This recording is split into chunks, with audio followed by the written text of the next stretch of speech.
Hello दोस्तों, नमस्कार। स्वागत है आपका। इस वीडियो में हम देखेंगे विजन आईएएस की टेस्ट सीरीज, जिसमें हमने अब तक 22 वीडियो देख चुके हैं और ये हमारा 23वां वीडियो है। तो चलिए आइए स्टार्ट करते हैं। देखिए, आईएएस बनने के लिए खासकर प्री निकालने के लिए सबसे जरूरी क्या है? जैसा एग्जाम है उसी के फॉर्मेट में हम सीखें तो ऑब्जेक्टिव टाइप क्वेश्चन होता है और ऑब्जेक्टिव टाइप ही अगर के रूप में ही अगर हम सीखेंगे तभी एक तरह से वहाँ पर जाकर हम उस समस्या को टैकल कर सकते हैं। तो यही मेरा उद्देश्य है, इसी वजह से मैं विजन आईएएस की टेस्ट सीरीज आपको आपके सामने रख रहा हूँ और इसी वजह से जो जितनी भी कोचिंग है टेस्ट सीरीज कराती हैं।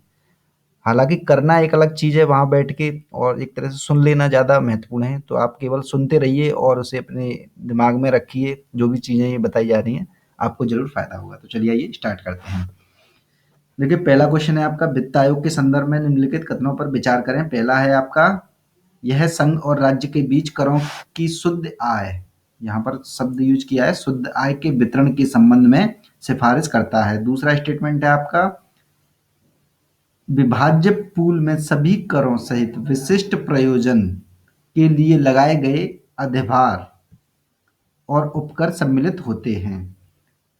तीसरा स्टेटमेंट है, 14वें वित्त आयोग ने केंद्रीय विभाज्य पूल में राज्यों की हिस्सेदारी में मौजूदा 32% से बढ़ाकर 42% कर दिया है, जो ऊर्ध्वाधर कर हस्तांतरण में अब तक की सबसे बड़ी वृद्धि है। तो ऑप्शन आपका पहला है और दूसरा और तीसरा सही है, या फिर पहला और तीसरा सही है, या फिर दो सही है, या फिर एक दो तीन सही है। तो आपका जवाब है, इसका आंसर है एक और तीन सही है, यानी पहला स्टेटमेंट और तीसरा स्टेटमेंट जो है बिल्कुल सही है। अधिभार और उपकर जैसी कोई भी चीज इसमें सम्मिलित नहीं है, तो ये आपको ध्यान में रखना है। देखिए, दूसरा क्वेश्चन जो है, भारतीय संविधान के उद्देश्यों में से एक सामाजिक न्याय से संबंधित है। न्याय प्रदान कर किया गया है, यानी सामाजिक न्याय किसमें प्रदान किया गया है? तो ये प्रस्तावना में किया गया है और राज्य के नीति निर्धारक सिद्धांतों में किया गया है। तो आपको इन दोनों में से बताना कौन सा कथन सही है। तो ये आपको पता होगा, दोनों में ही किया गया है। तो प्रस्तावना में भी किया गया है सामाजिक न्याय और नीति निर्देशक तत्वों में भी निहित है। तो ये ध्यान में रखना है। देखिए, अनुसूचित जाति एससी और जनजाति अनुसूचित जनजाति और अन्य परंपरागत वनवासी यानी वन अधिकारों की मान्यता अधिनियम 2006 के संबंध में निम्नलिखित कथनों पर आपको विचार करना है। पहला स्टेटमेंट है आपका, यह आदिवासी या वनवासियों को भूमि के स्वामित्व का अधिकार देता है। दूसरा स्टेटमेंट है आपका, यह मूल निवासियों को वन प्रबंधन का अधिकार प्रदान करता है। तीसरा स्टेटमेंट है आपका, यह जैव विविधता, बौद्धिक संपदा और पारंपरिक ज्ञान का उपयोग करने का अधिकार देता है।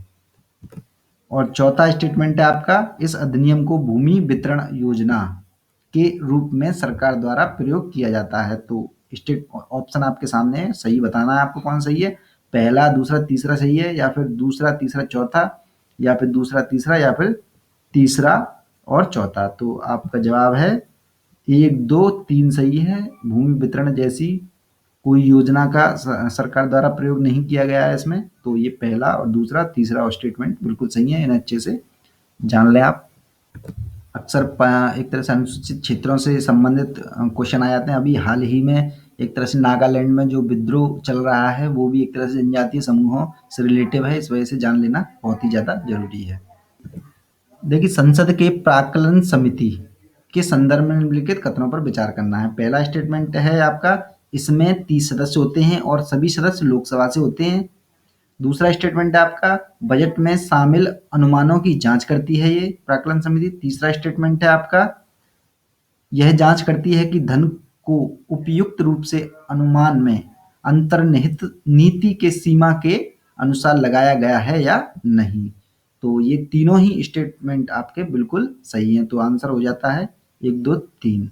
और ये जो है बेसिक क्वेश्चन है, आप इनको जानना बहुत ही ज़्यादा जरूरी है। एक तरह से प्राक्कलन समिति हुई और आपकी लोक लेखा समिति हुई, ये दो तो बहुत ही ज़्यादा महत्वपूर्ण है। तो नेक्स्ट देख लेते हैं, निम्नलिखित कथनों पर विचार करें। पहला स्टेटमेंट जो दिया गया है आपके सामने ये है, मंत्रिपरिषद सामूहिक रूप से लोकसभा और राज्यसभा के प्रति उत्तरदायी होती है। दूसरा स्टेटमेंट है, केवल राज्यसभा और लोकसभा के सदस्य ही नियुक्ति मंत्री के रूप में हो सकती है। तीसरा है आपका, एक मंत्री को उसके प्रदर्शन से असंतुष्टि के आधार पर कार्यालय से बर्खास्त किया जा सकता है। तो आपका स्टेटमेंट ऑप्शन है 1, 3, 2, 3 और 1, 2, 3। तो केवल जवाब है इसका केवल तीसरा सही है। और पहला क्यों नहीं सही है? क्योंकि केवल लोकसभा के प्रति उत्तरदायी होती है मंत्रिपरिषद, आपको पता होगा। और इसमें जो है मंत्री की जो नियुक्ति होती है वो आपकी लोकसभा राज्यसभा के सदस्य ही नहीं, इसमें कोई अगर सदस्य नहीं है उसकी भी नियुक्ति हो जाएगी, लेकिन उसे 6 महीने के अंदर लोकसभा और राज्यसभा की सदस्यता लेनी होगी। तो ये इस वजह से यहाँ पर टेक्निकल पॉइंट है, तो ये देख लेना जरूरी है। और ये तीसरा स्टेटमेंट बिल्कुल सही है। देखिए नेक्स्ट क्वेश्चन है, निम्नलिखित कथनों पर विचार करें। पहला स्टेटमेंट है आपका राष्ट्रीय विकास परिषद अब नीति आयोग का अभिन्न हिस्सा है। दूसरा स्टेटमेंट है आपका भारतीय नागरिकों के आर्थिक और सामाजिक न्याय हेतु संविधान में प्रावधान है, यानी भारतीय नागरिकों के आर्थिक और सामाजिक न्याय हेतु संविधान में प्रावधान है। तीसरा स्टेटमेंट है आपका संविधान पंचायतों को गांव के आर्थिक विकास की योजना इकाई के रूप में स्थापित करता है। तो आपका जवाब जो होगा वो क्या है? पहला या पहला तीसरा या दूसरा तीसरा या फिर पहला दूसरा तीसरा। तो आंसर है इसका ए, 2 और 3, यानी कि राष्ट्रीय विकास परिषद अब नीति आयोग का अभिन्न हिस्सा नहीं है, ये एक तरह से अलग है और ये अलग है। अभी देखते हैं ये कैसे कार्य करेगी। अभी पूर्ण रूप से एक तरह से कहा नहीं जा सकता इसके बारे में। तो 2 और 3 जो स्टेटमेंट बिल्कुल सही हैं। नेक्स्ट देख लेते हैं, निम्नलिखित कथनों पर विचार करना है। पहला स्टेटमेंट है आपका राज्यसभा का सभापति विधानसभाओं के सदस्यों द्वारा चुना जाता है। दूसरा स्टेटमेंट है आपका संसद के दोनों सदनों के नामांकित सदस्यों को मंत्री के रूप में नियुक्त नहीं किया जा सकता।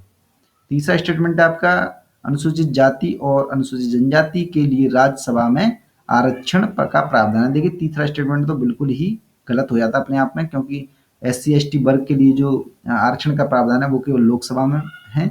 तो देखिए ये आपका गलत हो ही जाता है तीसरा, यानी कि इसमें पूछा क्या, कीवर्ड पे ध्यान देना हमें, कौन सा कथन गलत है।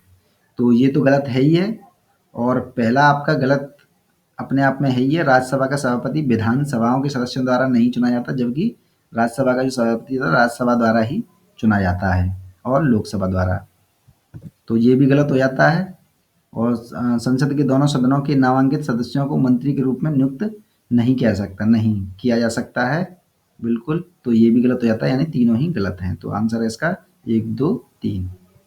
देखिए नेक्स्ट देख लेते हैं, राष्ट्रीय विधिक सेवा प्राधिकरण यानी नालसा जिसे बोला जाता है के संदर्भ में निम्नलिखित कथनों पर विचार करना है और कौन सा सही है ये बताना है। पहला है आपका यह एक संवैधानिक निकाय है क्या?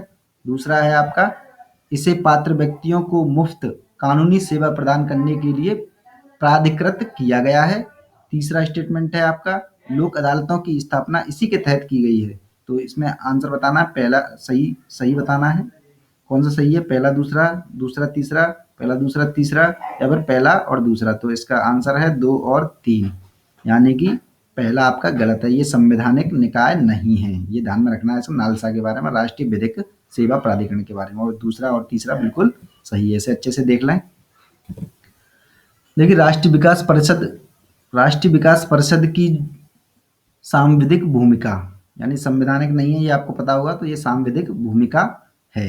क्या है राष्ट्रीय विकास की सांविधिक भूमिका? पहला स्टेटमेंट अंतरराज्यीय विवादों को सुलझाना। दूसरा स्टेटमेंट राष्ट्रीय योजना की तैयारी के लिए दिशा निर्देश निर्धारित करना। तीसरा स्टेटमेंट है नियमित समय अंतराल पर राष्ट्रीय योजना के कामकाज की समीक्षा करना। तो आपका जवाब होगा 2 और 3 है इसका आंसर। डायरेक्टली बता देता हूँ, क्योंकि अंतर्राज्यीय विवादों को सुलझाने से इसका कोई लेना देना नहीं है, ये नीति निर्माण से संबंधित है। तो विवादों का सुलझाने से कोई लेना देना नहीं है। तो पहला आंसर गलत हो जाता है स्टेटमेंट, बाकी 2 और 3 सही हैं।